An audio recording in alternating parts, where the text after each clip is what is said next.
My camera lens caught nothing but shadows through the warehouse window. 3 weeks tracking phantom leads about missing people in Chicago's financial district, and this was what I had to show for it. Blurred outlines, and a source who kept changing meeting locations. I was ready to walk away from this entire investigation. The anonymous tip had led me here, to the South Loop Industrial Corridor where abandoned buildings lined streets like tombstones. My beat-up Honda looked painfully out of place between rusted loading docks. I checked my phone. No new messages from the source. Typical. I should have left, gone back to my studio apartment, accepted that some stories died before they began. But 28 years of being Hannah Brooks, freelance investigative journalist with more ambition than common sense, meant I stayed. Meant I circled the building one more time. Meant I found the side door that opened when it absolutely shouldn't have. The interior smelled like decay and motor oil. Concrete floors stretched into darkness punctuated by shafts of afternoon light through broken skylights. I kept my phone in my hand, camera app ready, every instinct screaming this was stupid. Smart people didn't walk into abandoned warehouses alone. Smart people called the police. I wasn't feeling particularly smart. Voices drifted from somewhere deeper in the structure. Male. Low. Speaking a language that sounded like Italian, but I couldn't be certain. I moved toward them, each footstep impossibly loud in my own ears despite my deliberate care. My heart hammered against my ribs hard enough to hurt. The voices grew clearer as I approached what had once been an office area. Glass walls, mostly intact, showed silhouettes of at least 6 men. I raised my phone, zooming in as much as the lens allowed. That's when I saw him. He stood at the center, commanding the space without apparent effort. Tall, maybe 6'3", dressed in a suit that probably cost more than my car. Dark hair, darker eyes that I couldn't quite make out from this distance but felt the weight of anyway. The other men deferred to him in subtle ways. Body language spoke volumes when words remained foreign. I took the photo. The click, barely audible, might as well have been a gunshot. One of the men's heads snapped toward my position. I ducked behind a support pillar, pressing my back against cold concrete. Phone clutched to my chest like it could somehow protect me. Footsteps. Fast. Professional. I ran. The warehouse became a maze in my panic. I crashed through a doorway, stumbled over debris, my ankle protesting as it twisted slightly, but held. Behind me. Shouts in English now. They knew someone had been there. They were coming. I burst through what I thought was an exit, but instead found myself in a dead-end loading bay. The massive door was sealed. Locked. I spun around just as 3 men entered the space, blocking my only escape route. They didn't speak. Didn't need to.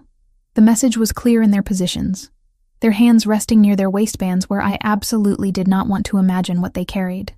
Then he walked in. Up close, he was devastating. Not handsome in any conventional way, but striking in a manner that bypassed aesthetics entirely and went straight to primal recognition of danger. His eyes were dark brown, almost black in the loading bay's dim light. A thin scar cut through his left eyebrow, barely noticeable but impossible to unsee once spotted. He looked at me the way scientists examine specimens. Curious, analytical, detached. "Who are you?" His voice carried an accent. Subtle. Italian, I thought. Smoothed by years of English but still present in the vowels. "Nobody." My voice shook. I hated that it shook. "I'm nobody. I was just looking around." "With a camera?" Not a question. I didn't answer. What could I possibly say? He moved closer, deliberate and unhurried. Predators didn't rush when prey was cornered. He held out his hand, palm up. The gesture was almost polite. The expectation behind it was absolute. I gave him my phone. He scrolled through my photos with casual efficiency. My stomach dropped with each swipe. The warehouse images. The telephoto shots I'd taken of corporate buildings while researching property ownership. Notes I'd typed to myself about shell companies and suspicious transfers. My entire investigation, laid bare. Journalist. He said it like an observation, not an accusation. Freelance. As if that distinction mattered now. "What are you investigating, Hannah Brooks?"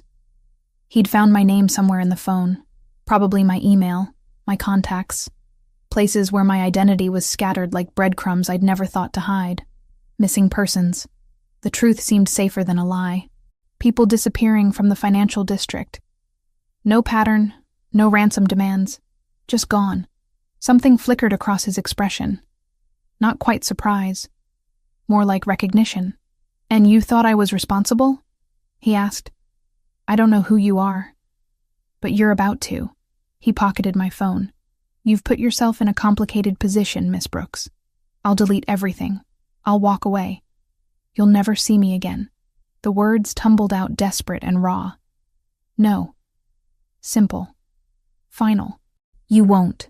Fear crystallized into something sharp and cold in my chest. "Are you going to kill me? That would be wasteful." He turned to one of his men, spoke in rapid Italian.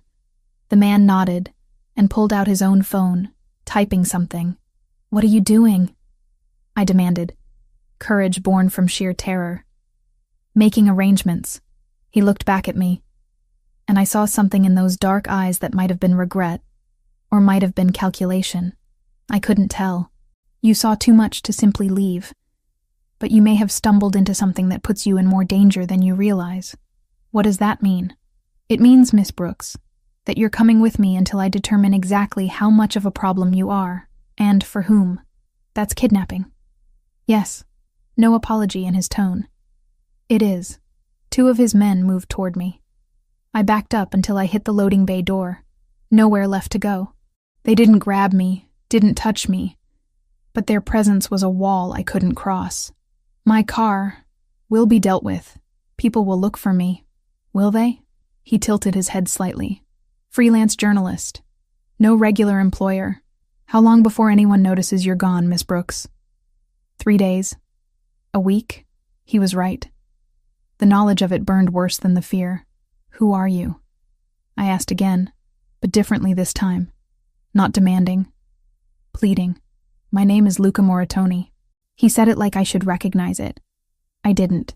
"And you are now under my protection, whether you want it or not." "Protection from what?" "From the people you are actually investigating." His expression hardened. "The ones who don't ask questions before they make problems disappear permanently. The ones whose operations your research was very close to exposing." He paused. "You should be more careful about which doors you walk through, Miss Brooks. Some of them don't open back out." A black SUV pulled up to the loading bay door, appearing so quickly it must have been waiting nearby. The door rolled up with mechanical efficiency. Luca gestured toward the vehicle. "After you." I didn't move. "I'm not asking," he said quietly. "But I am being far more civilized about this than you might expect. Don't make me reconsider that approach." I walked to the SUV. Got in. The door closed behind me with a sound like a vault ceiling. Luca slid into the seat beside me, maintaining a careful distance. Professional, clinical. As we drove away from the warehouse, I watched Chicago's familiar streets pass by the tinted windows, each block taking me further from my life and deeper into something I didn't understand. Luca made a phone call in Italian, his tone businesslike and calm. I sat in silence, my mind racing through implications and escapes, and the terrible realization that I'd walked into a trap I hadn't even known existed. And the man beside me, this Luca Moratoni, with his expensive suit and dangerous eyes, held all the cards. "Where are we going?" I finally asked. "Somewhere safe." He ended his call, pocketed his phone. "Lake Forest, about 35 miles north. You'll be comfortable there while we determine what happens next." "And what does happen next?" He looked at me then. Really looked at me, and I saw something in his expression I couldn't name. "That depends entirely on you, Miss Brooks." The SUV continued north, away from everything I knew, toward something I couldn't begin to predict. And despite every logical thought screaming danger, despite knowing I should be terrified beyond reason, what I felt most acutely was a strange, electric awareness of the man sitting 18 inches away. 3 weeks of investigation had led me here, to this moment, to him. I had no idea it was only the beginning. Sunlight woke me, sharp and insistent through windows I didn't recognize. For a moment I lay still, disoriented, cataloging details that didn't match my studio apartment. High ceilings, crown molding, sheets with a thread count I'd never owned. Then memory crashed back. The warehouse, Luca Moritoni, the drive north. I sat up, taking inventory. The bedroom was twice the size of my entire apartment. Cream walls, hardwood floors, furniture that looked antique and probably was. French doors opened onto a private balcony overlooking nothing but trees, their leaves burning with October color. My clothes from yesterday were folded neatly on a chair. Someone had been in here while I slept. The bathroom was marble in excess. I washed my face with cold water, stared at my reflection, and tried to formulate a plan. Run. Except I had no phone, no car, no idea where I was beyond 35 miles north. And I'd seen at least 4 men patrolling last night. The closet held clothes that fit perfectly despite not being mine. Even undergarments in my exact size. That should have been comforting. It was deeply unsettling instead. I dressed and ventured into the hallway. The house unfolded like a museum. Art I suspected was worth more than I'd earn in a lifetime.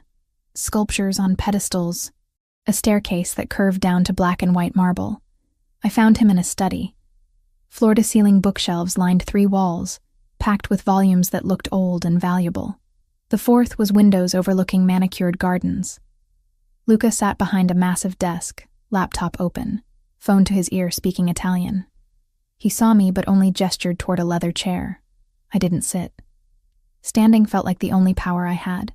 He ended the call, set down the phone, and looked at me directly. Daylight made him sharper, more defined. The scar through his eyebrow caught the light. You slept well? As if this was a hotel and I was a guest. No. Understandable. He closed the laptop. We need to establish parameters for your stay. My stay. As if I'm visiting. You are here for approximately 3 weeks. He continued as though I hadn't spoken. During that time, you have freedom of movement within the property. The grounds are extensive. You will have access to internet, though monitored. A phone for essential contacts, also monitored. How generous. It is, actually. His voice dropped a degree. Given the alternatives. I crossed my arms. And what happens after 3 weeks? That depends. He stood, poured coffee from a carafe, offered me a cup. I didn't take it. He shrugged and drank it himself. The territorial situation I'm managing needs to resolve. Your investigation needs proper assessment for what you actually uncovered versus what you think you uncovered. I don't understand.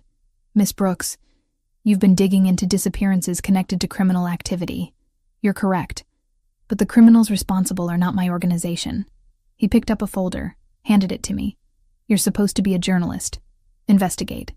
I took it because curiosity overrode caution. Inside were documents, financial records, shipping manifests, names I didn't recognize, photos of people I'd been tracking, the missing persons from my investigation. Where did you get these? I have resources. He watched me flip pages. Look at the dates, the locations. Notice anything? I did. The disappearances clustered around specific warehouses and ports, all connected to one name appearing repeatedly. 'Ndrangheta operations. Who are they? Italian organized crime. Calabrian, specifically. Expanding into Chicago territory for 2 years. Trafficking. Extortion. Things my organization doesn't touch. Your organization. I looked up. What exactly does it do? We protect our interests. Maintain certain business operations in gray areas. We follow codes. We don't prey on the vulnerable. He straightened. The 'Ndrangheta has no such restrictions. You're saying I was investigating them, not you. I'm saying you stumbled very close to exposing roots that would have gotten you killed. You're not the first journalist they've disappeared. You would have simply been the most recent. The folder felt heavy in my hands. You can't prove this. I can, given time, cooperation. He moved closer, near enough that I had to tilt my head back. You wanted a story. I'm offering one. But it requires patience. And staying alive long enough to write it. By keeping me prisoner. By keeping you safe. He corrected. There's a difference. Not from where I'm standing. Then sit. He gestured again. This time I took it. Legs unsteady. He perched on the desk edge, Close enough I could smell his cologne. Cedar and spice. Expensive. Like everything about him. What do you want from me? Cooperation. Don't try to escape.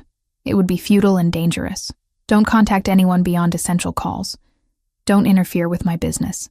And in exchange? Safety. Comfort. When this is over, information you can use. He paused. Assuming you're still interested in truth. I looked at those photos again. Those missing people. Journalists who got too close. 3 weeks, I said finally. Approximately. And then I can leave. Then we'll reassess. Not quite a promise. Hannah. He used my first name for the first time. It sounded different in his accent. Softer. Almost gentle. I understand this isn't the situation you would have chosen, but it's the situation we're in. We can make it bearable or unbearable. The choice, to some degree, is yours. I met his eyes, dark brown, intense. I want to call my editor. She'll worry. After breakfast. He stood. Speaking of which, are you hungry? No. You should eat anyway. The kitchen belonged in a magazine. Someone had prepared eggs, toast, fresh fruit. I ate because refusing felt childish. We didn't speak. Luca checked his phone periodically, responded to messages, acted like involuntary house guests were completely normal. When I finished, he handed me a smartphone. Your editor's number is programmed. 5 minutes. I'll monitor. Keep it simple. I took it to the study and dialed Jessica. Hannah? Jesus, where are you? I'm fine. Following a lead out of town. Might be a few weeks. A few weeks? What lead? The missing person story. It's bigger than I thought. I'll explain when I can. Hannah, I have to go. I ended the call. Luca appeared in the doorway. Well done, he said, almost approving. Appropriately vague. I lied to my friend. You protected your friend. He took the phone back. The less she knows, the safer she is. I wanted to argue. Couldn't find words. The next 4 days established a routine I hated and adapted to with disturbing ease. I woke when sunlight dictated. Explored the property, finding gardens and a greenhouse and walking paths through woods that always ended at fences I couldn't climb. Avoided Luca when possible, which wasn't often in a house where he seemed to occupy every space eventually. We ate meals together, sometimes in tense silence, sometimes with conversation that danced around anything substantial. He asked about my journalism career. I asked nothing personal in return, though I wanted to. He worked constantly. Phone calls and video conferences and hours behind his laptop while I haunted the library, reading first editions I was afraid to damage. He brought my laptop on day 3. Monitored, but functional. I opened investigation files and cross-referenced with his documents. Slowly, a picture emerged. Then Drangheta. Their expansion. Their methods. He'd been telling the truth, at least about this. On the 5th day, during dinner, I asked a different question. Why do you do this? I gestured vaguely. Organized crime. You're clearly intelligent. You could be anything. He set down his fork, considering me. I am what my family made me. This life isn't chosen, Miss Brooks. It's inherited. Everyone has choices. Do they? He tilted his head. What would you have me do? Walk away? Abandon people who depend on me for livelihoods? Protection? I don't know. Neither do I. For the first time, I heard something almost vulnerable in his voice. Almost human beneath the polish. We do what we can with what we're given. The moment passed. He stood, cleared plates himself, rather than calling whoever typically handled such things, and I was left wondering if I'd imagined that flash of something real beneath his carefully maintained surface. 5 days down. 16 more to go. If he was telling the truth about the timeline. I returned to my room that night and stood on the balcony, breathing autumn air that smelled like wood smoke and changing seasons. A journalist investigating a crime. A woman trapped in luxury. A person beginning to see that maybe, just maybe, the world wasn't as clear-cut as I'd always believed. And somewhere in this sprawling house, Luca Moratoni sat in his study, conducting business I didn't understand, existing in shades of gray I'd never been forced to acknowledge before now. 3 weeks suddenly felt like a very long time. A week after my capture, routine had calcified into something almost normal. I woke to birdsong rather than alarms. Spent mornings in the library with coffee that cost more per cup than my monthly utility bill. Afternoons walking grounds that were beautiful and confining in equal measure. Luca and I circled each other like planets in careful orbit, close enough to acknowledge presence, far enough to maintain safety, until the morning I found him in the library at dawn. I'd come down early, unable to sleep, thinking I'd be alone with leather-bound volumes and silence. Instead, he sat in one of the wing-backed chairs near the fireplace, a book open in his lap. He wore jeans and a dark sweater instead of his usual suits. The casualness made him look younger, less like a crime boss, more like a man who read Russian literature before sunrise. "Dostoevsky," I said, recognizing the spine from across the room. He looked up. "You know it? The Brothers Karamazov. Read it in college. Twice." I moved closer despite my instinct to retreat. "Didn't expect you to be a fan of existential crisis and moral philosophy." "Why not?" He marked his page, closed the book. "Because men like me aren't supposed to think about suffering and redemption." "I didn't say that. You thought it." No accusation in his tone, just observation. "Sit, since we're both awake and avoiding sleep." I should have left. Instead, I sat in the chair opposite his. The fire had burned down to embers. Outside, November darkness pressed against windows. "Can't sleep?" I asked. "Rarely can." He set the book aside. "Hazard of the profession. Always waiting for the call that changes everything. Sounds exhausting." "It is." He studied me with that analytical gaze I'd come to recognize. "What's your excuse? Comfortable bed, safe house, no immediate danger." "Maybe that's the problem," I said before I could stop myself. "Too comfortable. Too safe. I keep waiting for the other shoe to drop." "Smart." He leaned back, firelight catching the scar through his eyebrow. "Never trust comfort. It makes you soft." We talked then, really talked, for the first time since I'd arrived. About books, about the philosophy of crime and punishment, about whether people were fundamentally good or fundamentally self-interested. He argued for self-interest with the conviction of someone who'd seen too much evidence. I argued for good, because I had to believe it was possible. An hour passed, like minutes. The conversation ended when his phone buzzed. He glanced at it, and something shifted in his expression. Hardened. "I need to go." He stood, the casual man disappearing behind the professional mask. "There's an issue at one of the establishments downtown. Nothing that concerns you, but I'll be gone most of the day." "What kind of issue?" "The kind I handle." He paused at the doorway. "Stay inside today.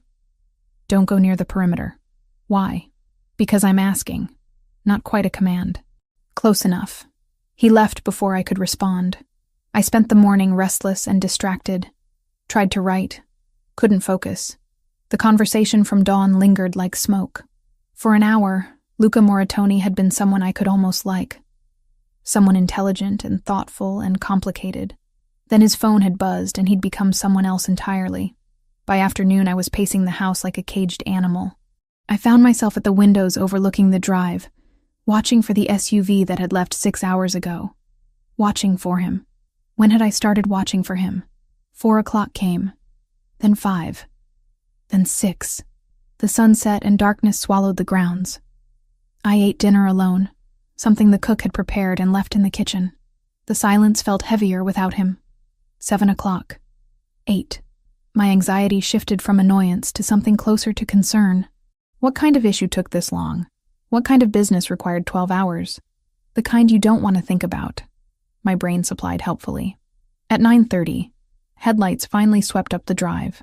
I was in the study, pretending to read, when I heard the front door open. Heard voices in Italian. Heard footsteps coming down the hall. Luca appeared in the doorway and my breath caught. His suit jacket was gone. His white shirt had a tear at the shoulder and what looked like blood on the collar. Not a lot. Enough. His knuckles were raw and split, but he was walking. Talking. Alive. "You're hurt," I said, standing before I realized I'd moved. "It's nothing. That's not nothing." I gestured at his shirt.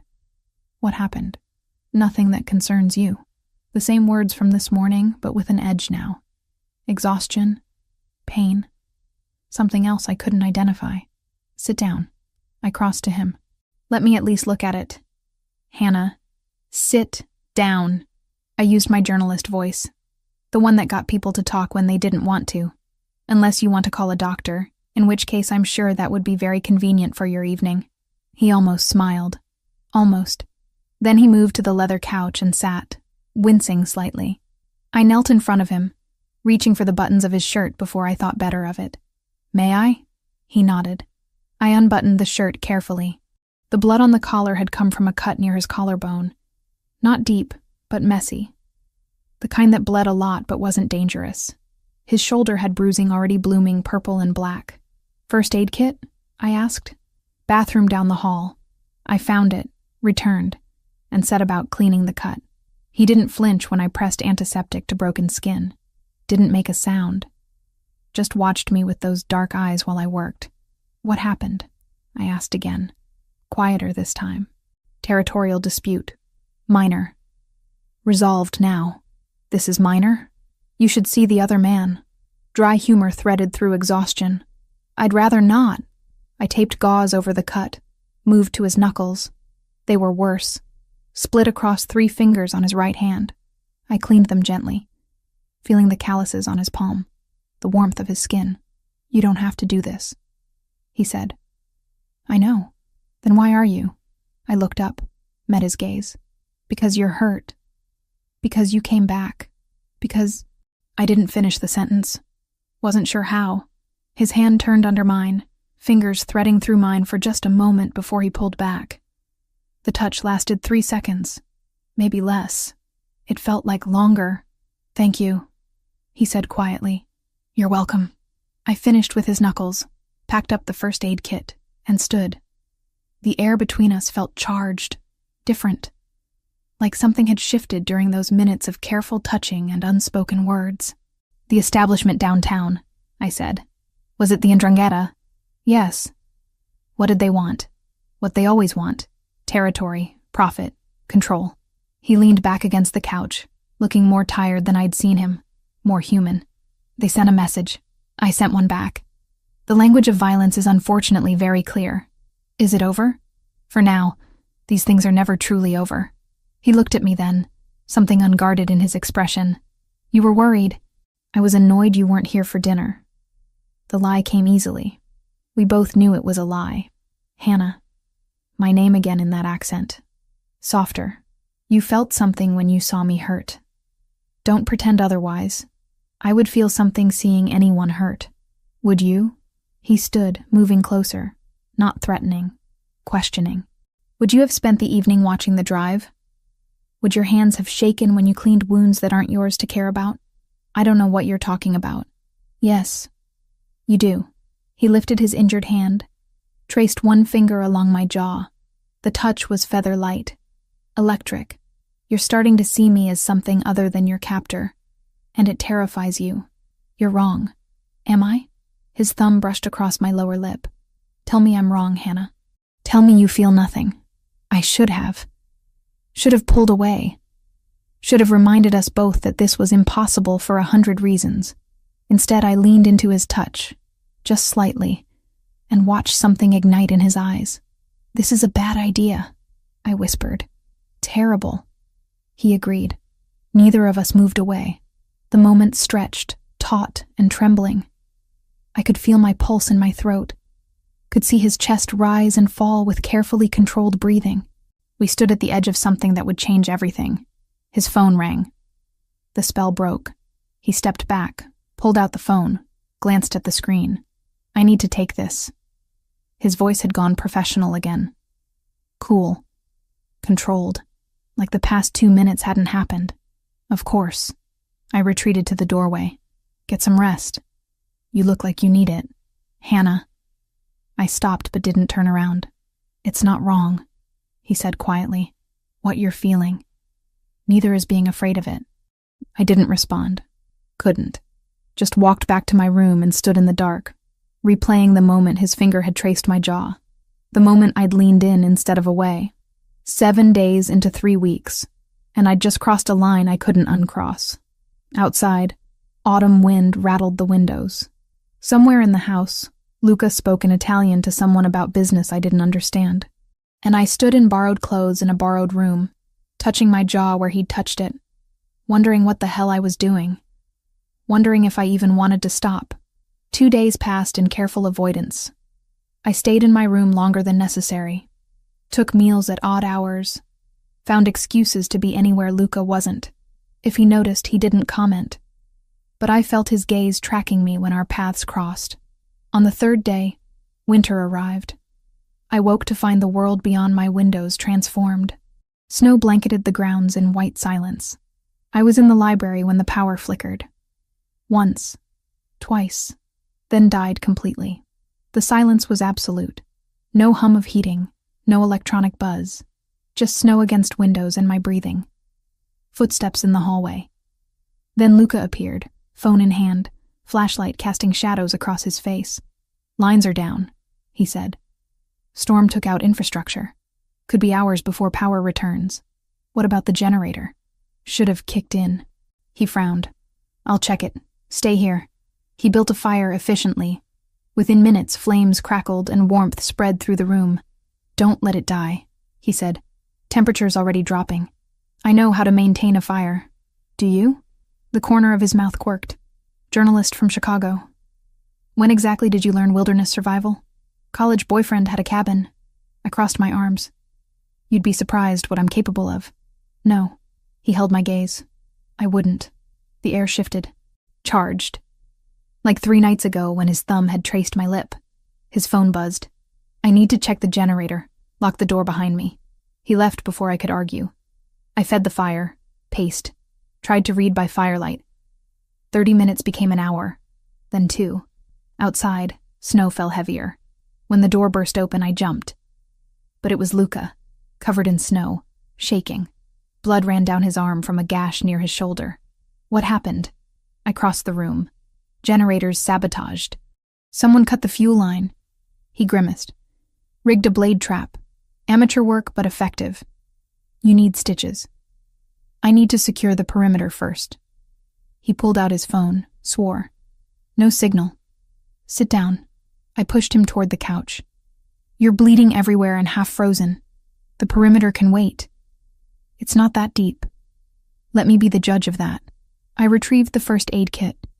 He shed his snow-soaked jacket and shirt without prompting. The cut was 3 inches long, slicing through muscle.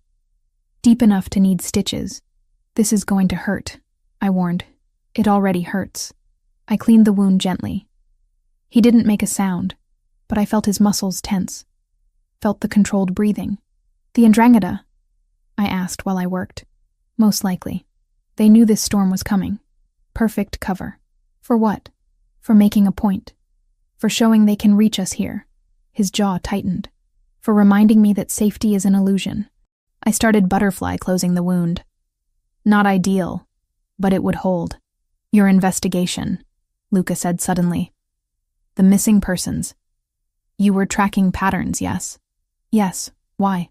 "When you looked at the files I gave you, the Ndrangheta operations. Did you notice something about the locations?" I thought back. The warehouses. The ports. They were near transportation hubs. Places where people could be moved quickly. What else? They were in areas where multiple jurisdictions overlap. Where responsibility gets blurred. Exactly. He watched me work. You were close to exposing a trafficking route that runs through 4 states. Closer than anyone else has gotten. That's why you're dangerous to them. You knew this when you took me. I suspected. I've confirmed it since. He caught my hand. "Hannah, that research you did, those connections you made, that's why they would have killed you without hesitation." His hand was warm on mine. Strong. Steady despite the injury. "Then you did save my life," I said quietly. I complicated it beyond recognition. His thumb traced across my knuckles. "But yes, I suppose I did." I finished bandaging his arm in silence. The fire crackled. Snow whispered against windows. "Stay here tonight," Luca said, "until I can sweep the house properly. I'm not afraid." "You should be." He stood, moved to the windows. Fear keeps you careful, keeps you alive. Is that how you live? In constant fear? No, in constant awareness. There's a difference. I fed more wood to the fire. The library was warm now, insulated by thick walls, but I could feel cold seeping in from the rest of the house. What happens if they come tonight? I asked. Without power or security systems. Then I handle it. Simple. Certain. But they won't. The storm is message enough. They'll wait to see how we respond. We. Yes. He looked at me directly. You're part of this now, Hannah. Whether you wanted to be or not. I didn't want any of this. I know. Something soft entered his expression. But here we are. Despite everything, I almost smiled. You have a twisted sense of humor. It's how I stay sane. He sat carefully, favoring his injured arm. Tell me something. Why journalism? Why investigate things that get people killed? I sat opposite him. The fire cast dancing shadows. Because someone has to. Because the people who disappear deserve to be remembered. Because silence is complicity. Even when truth is dangerous? Especially then. He studied me for a long moment. You remind me of someone. My brother, Gabriel. He believed in absolutes too, right and wrong. Justice and injustice. Past tense. He died 5 years ago. Caught in crossfire meant for me. The pain in his voice was raw. He was 23, studying law. Going to be the legitimate Moritoni. I'm sorry. So am I. He leaned back. He would have liked you. Would have argued philosophy with you for hours. What was he like? And Luca talked. Really talked. About Gabriel. About growing up in a family where violence was currency. About the brother who'd wanted different and died for it. About carrying that weight every day since. I listened. Asked questions. Saw pieces of him I hadn't glimpsed before. The grief. The guilt. The walls that kept people out. Hours passed. The fire burned low. I added more wood. Snow continued falling. And in that library, cut off from the world, we stopped being captor and captive. We were just two people talking in the dark about loss and choices. I need to tell you something, I said finally, about my investigation. Tell me. I wasn't just tracking disappearances. I was tracking people trying to expose the Ndrangheta. Activists, other journalists, a prosecutor. They all went silent in the same 6-month window. I met his eyes. I think they're eliminating anyone who gets too close. Luca went very still. How close were you to publishing? A week, maybe less. I had sources ready, documentation, testimony. I swallowed. Then my source went dark. Then I got the tip about the warehouse. Jesus. He stood, paced to the window. You were bait. They were using you to find my operation, frame me, start a war. Or both. He turned, and the look on his face was fury and fear. You walked into that warehouse thinking you were investigating me. They were leading you to me, making you the match that lit the fire. But it didn't work. Because I took you first. He crossed back to me, grabbed my shoulders. Not rough. Urgent. Hannah, if I hadn't, if you'd published and named me, you'd be dead. I'd be fighting a war on 2 fronts. And they'd have exactly what they wanted. I looked up at him. At the intensity in his dark eyes. At the bandage on his arm that I'd put there. So what now? I whispered. Now you tell me everything. Every source. Every connection. Every piece of evidence. His hand slid from my shoulders to cup my face. And then we finish what you started.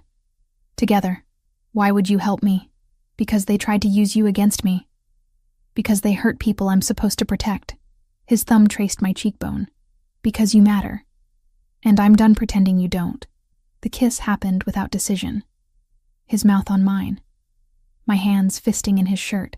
The firelight and the snow and the danger all fading. When we broke apart, both breathing hard, neither of us moved away. This changes everything, I said. I know. We can't take it back. I don't want to. I kissed him again. Deeper this time, certain.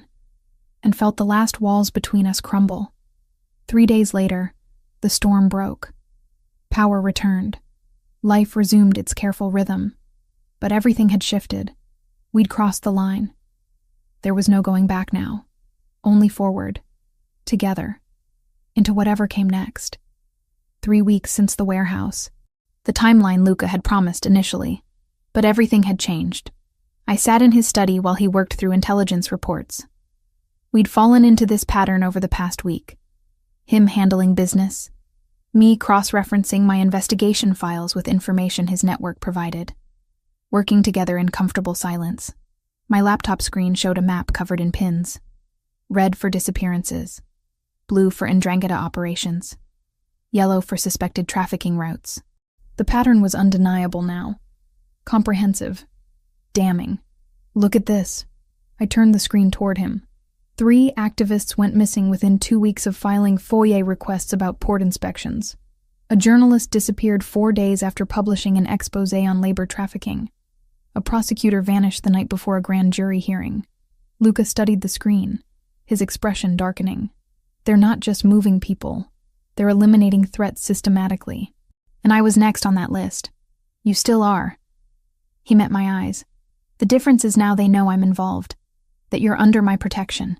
Is that what I am? Under your protection? Among other things.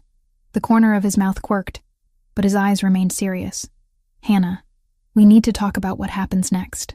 My stomach tightened. What do you mean? I mean the original timeline is up. The territorial situation with the Ndrangheta has escalated, not resolved. And you, he stood, moved around the desk to lean against it in front of me. You're not my prisoner anymore. Haven't been for a while now. I'd known this conversation was coming, had felt it approaching like a storm. So, what am I? That's what we need to determine. He reached out, tucked a strand of hair behind my ear. The gesture was tender, careful. I could arrange safe passage back to Chicago. Security. New identity if necessary. You'd be protected but free. But the Ndrangheta would still be looking for you. Still be operating. Still be disappearing people. His thumb traced along my jaw, and I would spend every moment wondering if my protection was enough. If you were safe. If they'd found a way past my safeguards. You're saying I'd be safer here. I'm saying, he paused, searching for words. I'm saying that I don't want you to go. That these past 3 weeks have become something I didn't anticipate. That the thought of you walking away feels wrong in ways I can't adequately explain. My heart hammered. Luca, but I won't keep you if you want to leave. He cupped my face in both hands. You need to choose, Hannah. Freely. Without coercion or fear. Stay because you want to. Leave because you need to. But choose. I looked up at him. At this man who'd kidnapped me and saved me. Who'd shown me layers of gray I'd never wanted to acknowledge. Who kissed me like I was oxygen and held me like I might break. What would staying mean? I asked quietly. It means we continue this. Us. Whatever we're building. His voice dropped lower. It means you help me bring down the Ndrangheta using your investigation and my resources. It means accepting that my world is dangerous and complicated and morally questionable. It means trusting me with your safety, your life. And if I go, then I let you, with every protection I can provide, with the knowledge that I'll still be watching, still be keeping you safe from a distance. He smiled slightly. I'm not sure I know how to stop. I stood, closing the distance between us. I should leave. Any rational person would leave. Probably. This is insane. 3 weeks ago you were my captor. Now you're asking me to partner with you. To stay willingly in a world I've spent my career trying to expose. I know. Everyone would tell me I'm making a mistake. That this is Stockholm Syndrome or trauma bonding or something equally psychological and unhealthy. They might be right. I reached up, traced the scar through his eyebrow. But they don't know what I know. They haven't seen what I've seen. They don't understand that sometimes the world isn't heroes and villains. Sometimes it's just people trying to survive in systems that are already broken. Hannah. I'm staying. The words came out certain. Clear. Not because I have to. Because I choose to. Because what we're building here matters. Because the story I'm chasing matters. Because you... I swallowed. Because you matter. Something shifted in his expression. Relief. Gratitude. something deeper I couldn't name. He kissed me then, slow and thorough, and full of promise. "No regrets?" he asked against my mouth. "Ask me again when this is over. Deal." We worked through the afternoon, building a strategy. My investigative skills combined with his intelligence network created a picture more complete than either could have assembled alone. By evening, we had targets, names, locations. "Adrian Greco," Luca said, pointing to a photo on his laptop. "He's the one orchestrating the trafficking routes. Mid-level in the Ndrangheta hierarchy, but ambitious. Wants to expand territory, and doesn't care who gets hurt in the process. He's the one who's been escalating tensions with you." "Yes." "And the one who likely marked you as a target when you got too close to his operation." I studied the photo. Greco was maybe 40, well-dressed, ordinary-looking. The kind of man who'd disappear into a crowd, except for his eyes. Cold, calculating. "How do we stop him?" Carefully, Luca pulled up more files. "He's protected, supported by the larger organization. Going after him directly would start a war we can't win.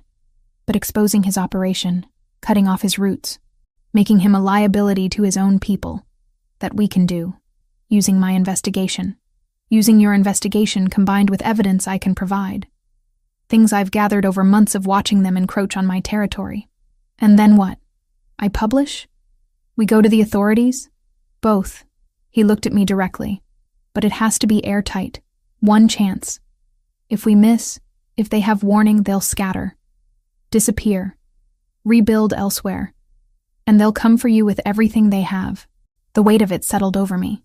This wasn't just journalism anymore. This was war. Strategic and dangerous and potentially deadly. "I'm scared," I admitted. "Good. Fear keeps you careful." He pulled me close. "But you're not alone in this. Not anymore." We spent the next 3 days in intensive preparation. I wrote, documented, built the narrative structure. Luca provided evidence, photographs, financial records, testimony from sources he'd cultivated. Together we created something powerful, undeniable. On the 4th day, his phone rang at dawn. I watched his expression change as he listened. Harden, darken. "When?" he asked. Silence. "How many?" More silence. "Keep everyone inside. I'm coming." He ended the call, already moving toward the door. What happened? I stood, following. Greco made his move. Attacked one of our locations on the north side. 3 of my people are injured. 1 critical. His jaw was tight. He's declaring war. Then let's give him one. I grabbed my laptop. "Everything we've built. It's ready. Let me publish now." While he's distracted. While he thinks he has the upper hand. Luca turned, studied me. "Once you publish, there's no taking it back. You'll be a confirmed target. They'll know you're working with me. I know. They'll come for you. Let them try." I held his gaze. "You said it yourself. One chance. This is it." He's exposed. Vulnerable. Acting on emotion instead of strategy. If we hit him now, we hit him hard enough that he can't recover. Slowly, he smiled. It was a dangerous expression. The smile of a man about to go to war. "Then do it. Publish everything. I'll make sure it gets to the right authorities simultaneously. By the time Greco realizes what's happening, it'll be too late." I opened my laptop. My fingers flew across the keyboard. Subject line. Confirmed. Ndrangheta trafficking network operating in 4 states. I attached everything. Every document. Every photo. Every carefully constructed connection. I sent it to Jessica first, then to 3 national news outlets, then to the FBI field office, then to the state attorney's office. 14 emails, 14 bombs, sent simultaneously. "It's done," I said. Luca looked at his phone as notifications started flooding in. His contacts, his network, all receiving the same information through different channels. "It's done," he agreed. Outside, dawn broke over Lake Forest. Inside, we'd just declared war on an organization that made people disappear, that trafficked human beings, that killed anyone who got too close. I should have been terrified. Instead, I felt certainty, purpose, like every choice in my life had led to this moment. Luca's phone rang again. He answered, listened, and smiled. Greco just got arrested. FBI raid on his location based on evidence received this morning. They found exactly what we said they'd find. And his operation? Raids across 4 states. Coordinated. Simultaneous. He looked at me with something like awe. You did it. We did it. Is it over? This phase is. He pulled me close. But the Ndrangheta doesn't forgive, doesn't forget. They'll regroup, rebuild, come at us differently. Then we'll be ready. Yes. He kissed the top of my head. We will. 3 weeks had become forever. A prisoner had become a partner. An enemy had become something else entirely. And standing in his study as sunlight streamed through windows, as sirens echoed in the distance where arrests were happening, as everything we'd built together began dismantling an empire of cruelty, I knew I'd made the right choice. Whatever came next, we'd face it together. The article went viral within hours. By afternoon, every major news outlet was running with it. Federal agents executed warrants across Chicago, Detroit, Cleveland, and Pittsburgh. The Ndrangheta's trafficking network collapsed under the weight of evidence I'd spent months gathering, and Luca had strategically enhanced. My phone wouldn't stop ringing. I'd turned it off after the 50th call. CNN wants an interview, Jessica said through the laptop screen. We were on a video call, her face pixelated but excited. So does NBC, the Tribune, the Post. Hannah, this is massive, career-defining work. I can't do interviews right now. I glanced at Luca, who stood by the window of his study, phone pressed to his ear, coordinating security protocols. The situation is still developing. You're being modest. People deserve to know the journalist behind it. People deserve to know the victims, I corrected. The ones who disappeared. The ones who were trafficked. That's the story. Not me. Jessica studied me through the screen. You're different. Something's changed. Everything had changed. But I couldn't explain that the man I'd thought was a criminal had saved my life. That I'd fallen for him somewhere between captivity and partnership. That I was living in his house by choice now, not coercion. I'm just focused on the work, I said. I'll reach out when I'm ready to talk publicly. But not yet. We ended the call. Luca finished his conversation and turned to me. Security is doubled. Triple-checked everyone on staff. No one enters or leaves without clearance. He moved to his desk, pulled up surveillance feeds on his laptop. Greco might be arrested, but his people are still operational. They'll be looking for revenge. How long until we know if they're coming? We already know they're coming. He met my eyes. The question is when and how. 5 weeks passed. 5 weeks of heightened security and careful routine. 5 weeks of me establishing myself as a legitimate journalist, working from a remote location.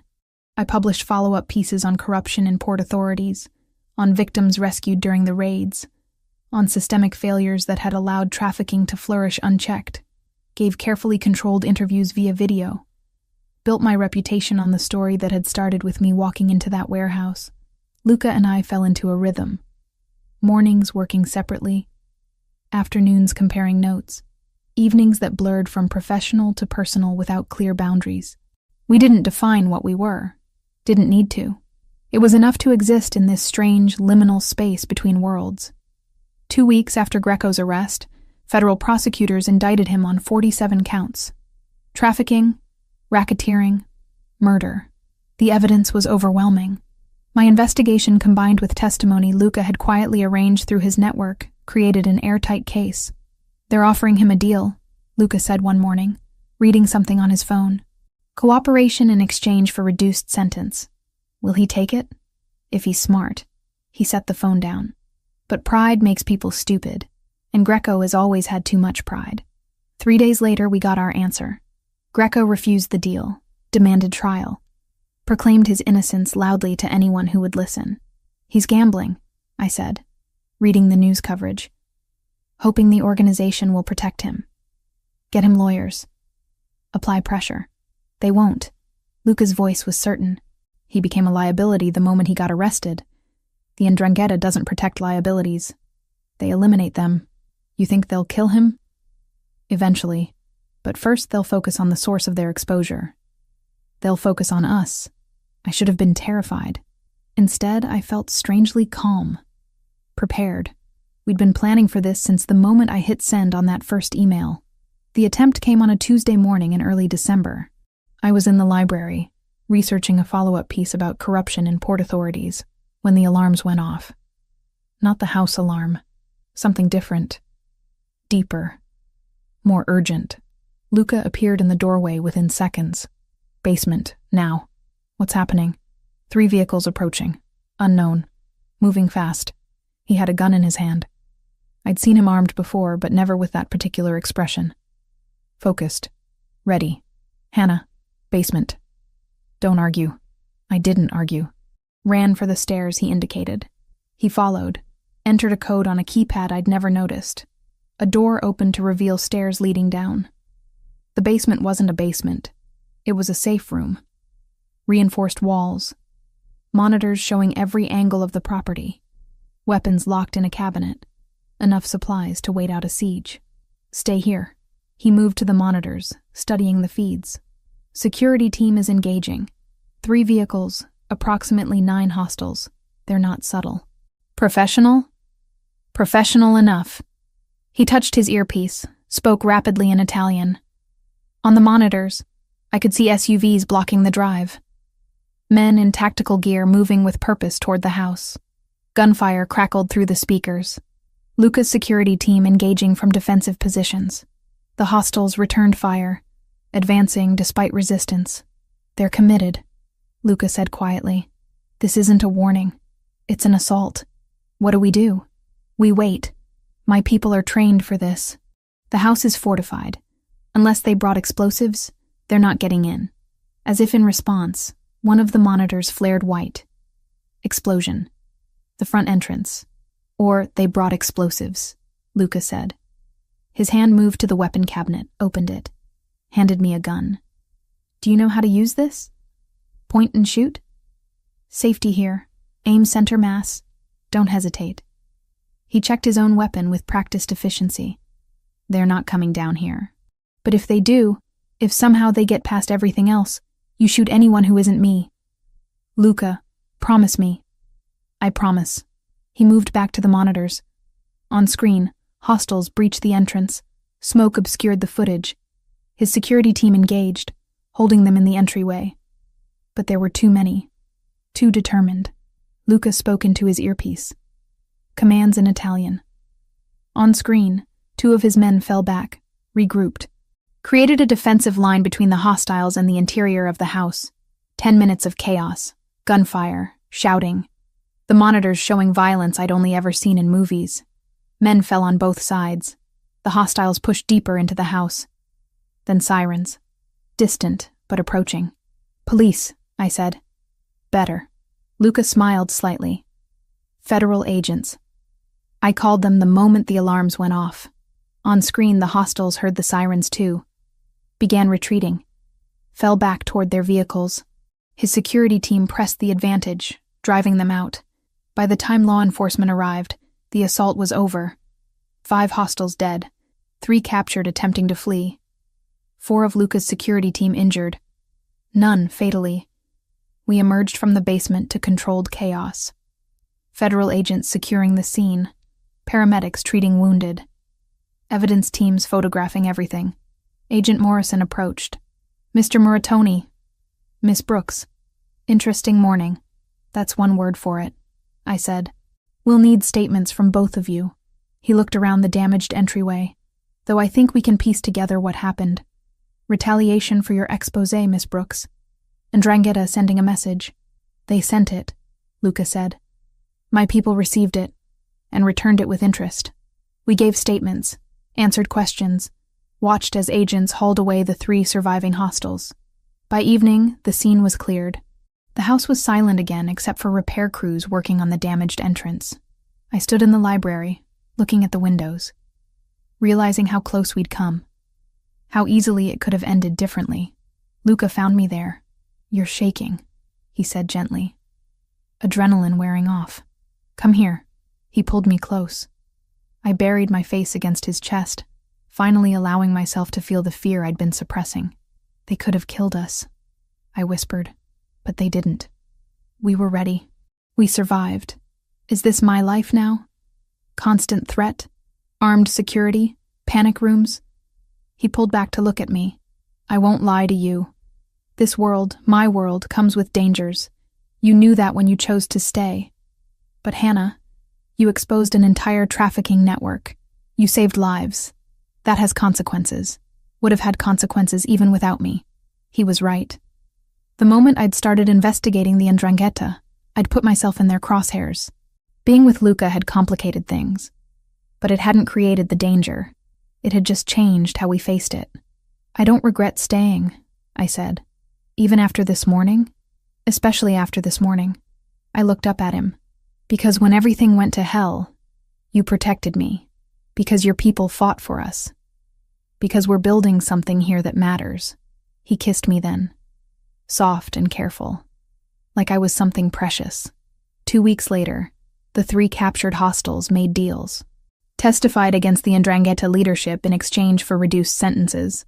Their testimony, combined with my published investigation and the evidence seized in raids, dismantled the organization's Chicago operations entirely. Greco went to trial, was convicted on all counts, sentenced to life without parole, and slowly, carefully, the immediate danger receded. Not disappeared. Never disappeared in Luca's world, but reduced to manageable threat levels. I published more articles, established myself as an expert on organized crime and human trafficking, gave carefully vetted interviews, built a career on truth-telling and investigation. 3 months after the warehouse, I was still living in Lake Forest, still working alongside Luca, still choosing every day to stay in this complicated, dangerous, impossible life we were building together.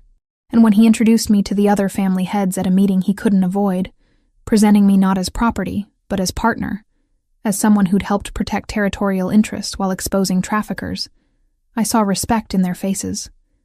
Not all of them approved. Some saw me as a liability, a threat, an outsider who didn't understand their world. But Luca made his position clear. I was under his protection. I was his partner in both business and life. And anyone who threatened me answered to him. Standing in that room full of dangerous men, holding my ground, I realized something fundamental had shifted. I wasn't Hannah Brooks, freelance journalist who'd stumbled into the wrong warehouse. I was Hannah Brooks, investigative journalist who'd brought down a trafficking network, who'd partnered with Luca Moratoni, who'd chosen this life with open eyes. And I'd keep choosing it, every single day. 6 months after Greco's conviction, I thought we'd found equilibrium. A careful balance between the life I'd known and the one I'd chosen. I was wrong. The threat came from a direction we hadn't anticipated. Christopher Bellini was 29, ambitious, and reckless in ways Greco had never been. He'd risen through 'Ndrangheta ranks after the power vacuum my expose had created. Younger generation. Less interested in codes. More interested in proving himself through violence. He's declared vendetta, Luca said one morning in June, phone in hand. Personal. Against both of us. Greco's in prison because of his own choices. Bellini doesn't see it that way. To him, you're the journalist who destroyed a profitable enterprise. He set the phone down. He's making noise about honoring debts and protecting reputation. What does that mean practically? It means he's young and stupid enough to come after us despite knowing the consequences. We need to increase security. I should have been used to this by now. But 6 months of relative calm had lulled me into something resembling normalcy. That ended the day they burned my car. I'd driven into Chicago for a meeting with my editor. Rare trip outside Lake Forest. Lunch at a restaurant I'd been going to for years. 2 security personnel with me. When we came out, my Honda was engulfed in flames in the parking structure. No one was hurt. That was the point.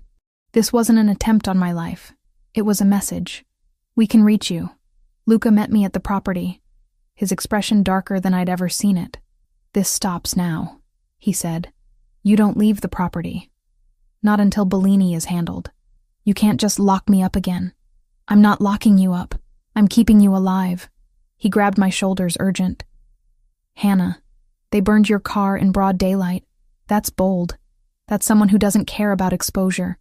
Then we expose him like we exposed Greco. It's not that simple. Bellini hasn't been operating long enough to leave that kind of trail. He's paranoid, tech-savvy. Luca released me, paced to the window. We're working on it.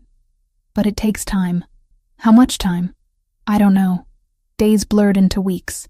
July heat settled over Chicago. I worked from the estate, published articles remotely, gave interviews via video, pretended everything was normal while security tripled. Luca grew more tense, more distant. I'd catch him staring at surveillance feeds at 3 a.m, waiting for the next threat.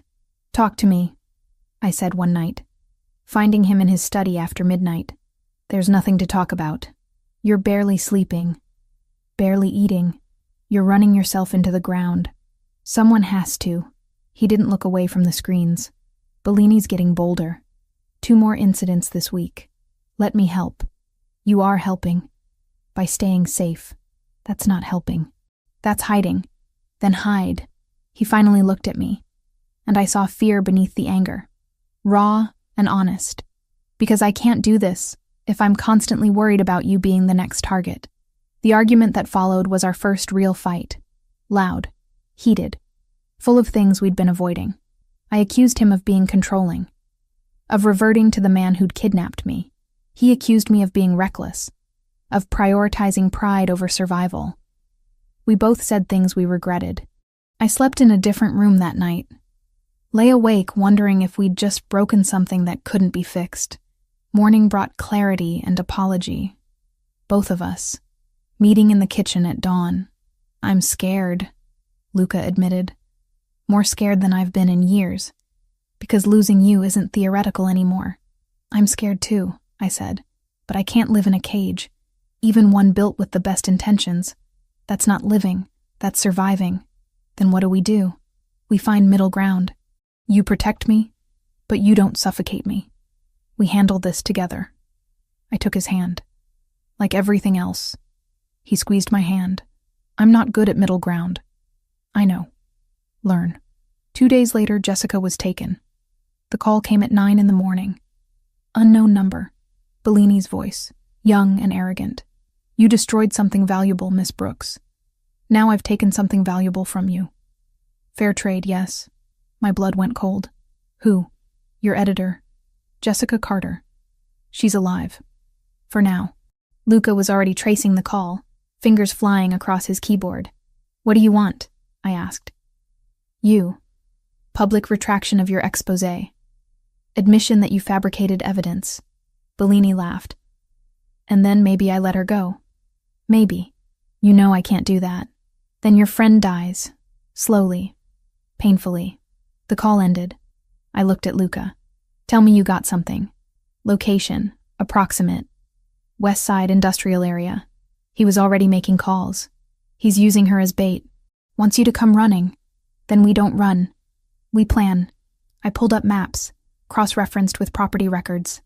Abandoned factories. Somewhere isolated. We worked through the morning, building strategy. By afternoon, we had 3 candidates. "We can't hit all 3 simultaneously," Luca said.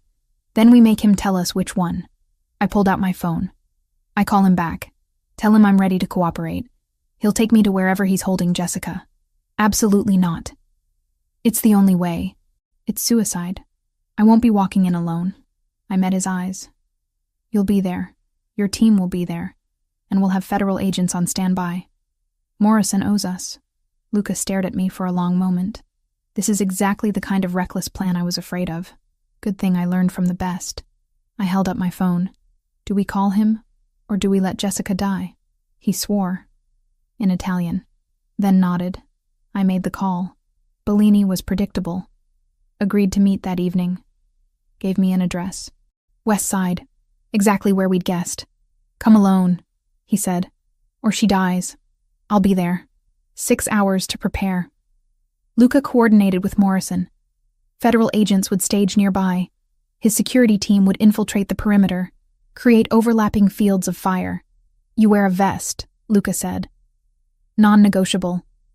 The moment things go wrong, you hit the ground. Define things go wrong. Anything that involves bullets. He helped me into the Kevlar vest. "Hannah, promise me you'll be careful. Promise me you will too," At 7, I drove to the address, alone in a car equipped with tracking equipment. My heart hammered. The location was an abandoned factory, rust and broken windows. I parked where instructed, got out slowly, hands visible. Bellini appeared with 4 men, sharp suit, designer watch, playing dress-up as a crime boss. Miss Brooks, punctual. He gestured, and one of his men shoved Jessica forward. Alive, bruised, terrified. See? Unharmed. Mostly. Let her go, I said. I'm here. Not quite yet. Bellini circled me. First, you're going to call your news outlets. Tell them you fabricated evidence. That's a lie. That's survival. He pulled out a gun, pressed it to Jessica's temple. Call. Now. I pulled out my phone. Dialed. Waited for the signal that would tell Luca's team I was in position. Then everything happened at once. Federal agents burst through doors on 3 sides. Luca's security team opened fire from elevated positions. Bellini's men scattered, chaos erupting in heartbeats. I hit the ground, covering Jessica's body with mine. Gunfire cracked overhead, shouting in English and Italian. It lasted maybe 3 minutes. Felt like hours. When silence fell, Bellini was on the ground, wounded and captured. His men were dead or surrendering. Jessica was safe. Luca appeared beside me, pulled me up, checked me over with hands that shook. Never again, he said. We are never doing anything like this again. Agreed, I said. Then kissed him. Hard, grateful, alive. Bellini was arrested, charged with kidnapping, attempted murder, racketeering. He'd be joining Greco in prison, but the aftermath was complicated. Jessica knew now. Understood who Luca was, what I'd become. You're with him, she said the next day. Not a question. He's organized crime. It's more complicated than that. Is it? She studied me. Hannah, I've known you for 8 years. I've never seen you like this. So tell me honestly, is this what you want? I thought about the question. Yes, I said finally. It is. She nodded slowly. Then be careful. And keep writing. The world needs your voice. 1 year after walking into that warehouse. After being kidnapped and falling in love and choosing a life I never could have predicted, I stood on the terrace of the Lake Forest estate, watching sunset, and felt Luca's arms wrap around me from behind. Regrets? He asked softly. I leaned back against him, felt his heartbeat. Thought about everything we'd survived, everything we'd built. Not a single one. Good. He kissed the top of my head. Because I'm done letting you go. Ever. Promise? Promise. The sky darkened. Stars emerged. And somewhere in Chicago, people lived and died and made choices that would define them. We'd made ours. Together. And we'd keep making them. Every dangerous, impossible, perfect day. 2 years after the warehouse. 2 years of building something impossible and making it work. I stood in the library of the Lake Forest estate, now as much my home as Luca's, and looked at the bound manuscript on the desk. My book. The full story of the Ndrangheta trafficking network. The investigation that had nearly killed me. And the complicated truth of organized crime in modern America. You're sure about this? Luca asked from the doorway. He held 2 cups of coffee, morning ritual we'd developed. I'm sure. I took the coffee, savored the warmth. It's time. The story needs to be told properly. The whole thing. Start to finish. Including us? Especially us. I looked at him. Not the details. Not anything that compromises security. But the truth that the world isn't black and white. That sometimes the people we're taught to fear are more complicated than the narrative allows. He moved to the window, looking out at grounds covered in October color. The families won't like it. Some already think you're a liability. This will make it worse. Let them think what they want. I joined him. You've protected me for 2 years. We've survived 2 attempts, multiple threats. I'm not backing down now. I know. He smiled slightly. I stopped expecting you to back down 18 months ago. That was a good plan. That was a terrifying plan that somehow worked. He turned to face me fully. Hannah, if you publish this, there's no going back. Your name will be permanently linked to mine, to this world. People will judge you, question your ethics. They already do. I reached up, touched the scar through his eyebrow. The moment I chose to stay, I made my choice. This book is just me being honest about it. He caught my hand, pressed a kiss to my palm, then publish it. Tell the truth. The book released 6 months later, in April. The response was immediate and polarizing. Some praised it as groundbreaking investigative journalism that humanized complex criminal networks without excusing their actions. Others condemned it as propaganda from a compromised journalist. I did interviews, defended my work, explained that understanding wasn't condoning. Jessica stood by me. So did other journalists who recognized the integrity in it. But others wrote op-eds, questioning my credibility, my relationship with Luca Moratoni. "They're calling you my captive who developed Stockholm Syndrome," Luca said one evening, reading his phone. "Let them." I closed my laptop. "Anyone who actually reads the book will see that's not what happened. You're taking this better than I expected, because I know the truth. We know the truth." I moved to sit on the edge of his desk. "I walked into your life by accident. I stayed by choice. Everything after that was us figuring out how to build something real." He pulled me closer, hands settling on my hips. 2 years. Sometimes it feels like yesterday. Sometimes like forever. "Both," I agreed. "It's both." His phone rang. He glanced at it, expression shifting. "It's Marco, from the council. Marco Rinaldi, head of one of the 5 families that formed the alliance Luca worked within. Older generation, traditional, not a fan of mine." "Answer it," I said. Luca did, putting it on speaker. "Marco, Luca, we need to talk. About the journalist.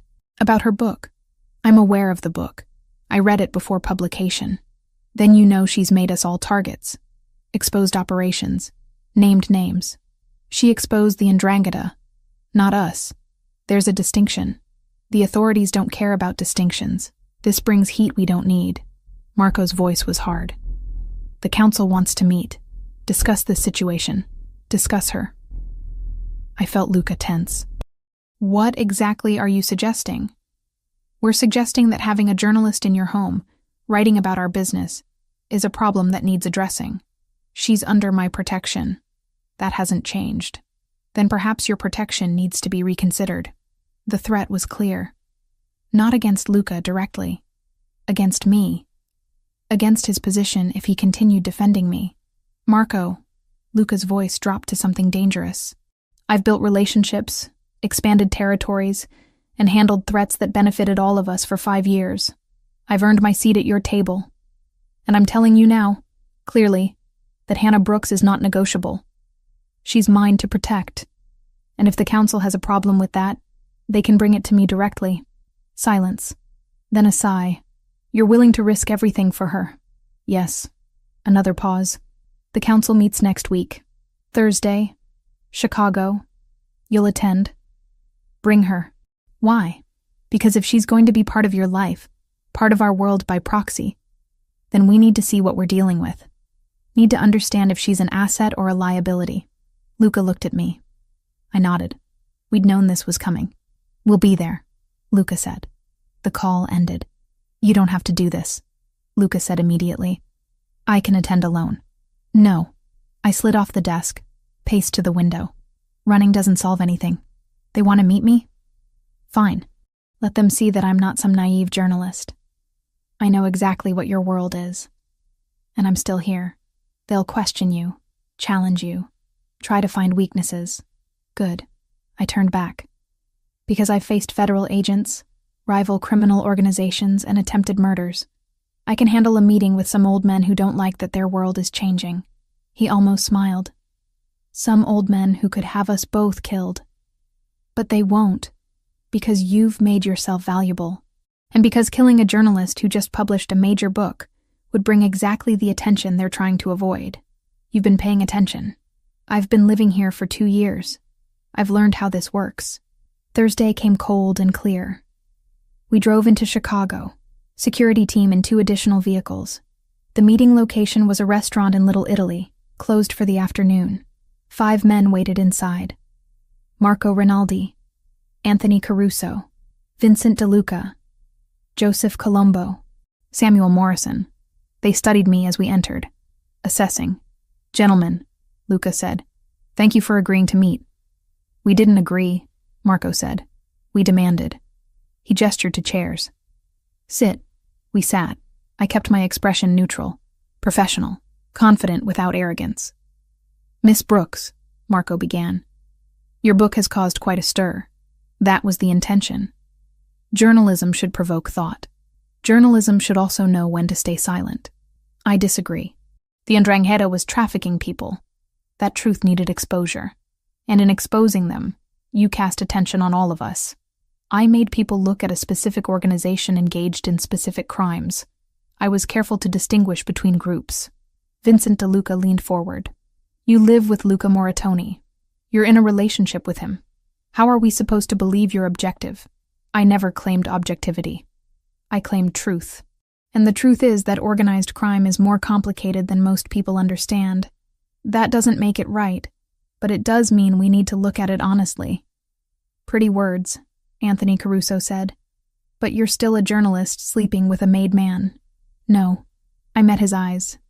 "It's a choice. I know who Luca is, what he does. I chose to stay anyway, just like each of you made choices that put you in this room.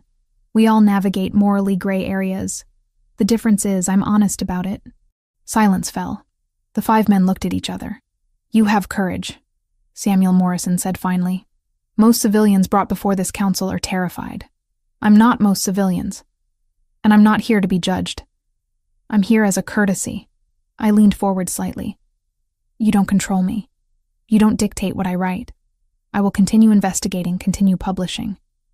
The only question is whether you're wise enough to see that as an asset rather than a threat." "An asset?" Marco's eyebrows rose.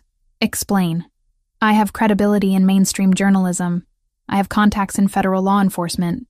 I have access to information flows most of you can't touch without raising suspicion." I kept my voice steady. "And I have a vested interest in protecting Luca, which means protecting this alliance's stability. I can be a valuable resource, or you can treat me as an enemy and lose that opportunity." More silence. Then Joseph Colombo laughed. "She's got balls." Marco studied me, then looked at Luca. "You're sure about her?" "Completely. And you understand that if she becomes a problem, you're responsible?" "I understand. And I accept that responsibility." Marco nodded slowly. "Then for now, she stays. Under your protection. Under your accountability. But Miss Brooks," he turned back to me, "understand this. We've survived by being careful. By knowing when to trust and when to eliminate threats. Don't make us reconsider which category you fall into. I understand perfectly." I held his gaze. "And I think we understand each other. You need me more than you want to admit. And I need this alliance stable to keep Luca safe. So let's all be smart about this." Another moment of tension. Then Marco extended his hand. "Welcome to the family, Miss Brooks. In whatever complicated capacity that means." I shook his hand. Then each of the others, sealing something that felt both dangerous and necessary. We left an hour later. In the car, Luca finally relaxed. "That was insane," he said. "That was necessary." I leaned my head on his shoulder. "They needed to see I wouldn't break. You told the heads of 5 crime families that they needed you. They do. They just didn't realize it yet."